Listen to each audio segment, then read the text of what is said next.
ሰላምታዬ በያላችሁበት ይድረስ ብያለሁ። ቅድመ ትዳር ላይ ማወቅ ያለብን 5 ዋና ዋና የግንኙነት ነጥቦች። አንደኛ ትዳር መነጋገር ብቻ ሳይሆን መግባባት ነው።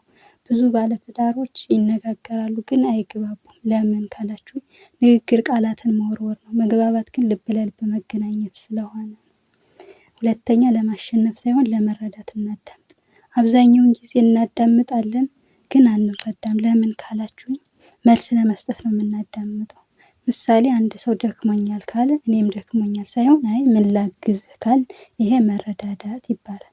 ሶስተኛ ደግሞ ሀሳብን በተረጋጋ ሁኔታ ማቅረብ መወያየት። አራተኛ ደግሞ በቁጣ ጊዜ አለመነጋገር።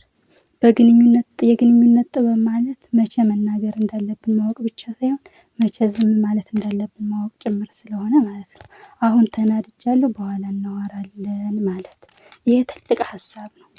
ትንሽነትም መሸነፍም አይደለም ትልቅ ሀሳብ ነው። ይሄ ትልቅነትም ጭምር ነው።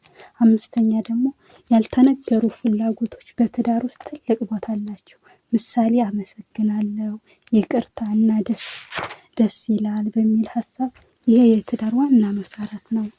ትዳራችንን ለማጥናት ስንል መቻቻል መነጋገር መወያየት ይጠቅማል። እኔ አውቄ አይደለም ግን እኔ ከማውቀው አንዲት ቃል እኔ ከደረሰብኝ እኔ ካሳለፍኩ ከትናንትና ተምሬ የነገ ህይወቴን ለማስተካከል ከምማረው ትምህርት ለአንድ እህት ለአንድ ወንድም ቢደርስ ለእኔ ደስታዬ ነው። እዚህ ድረስ ካዳመጣችሁ ላይክ አድርጉ ሰብስክራይብ አድርጉ።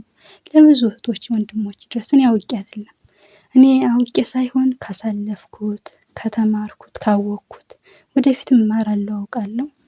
አጠናክሩን ቤተሰብ የሆኑ ላይክ ሰብስክራይብ እንዳይረሳ።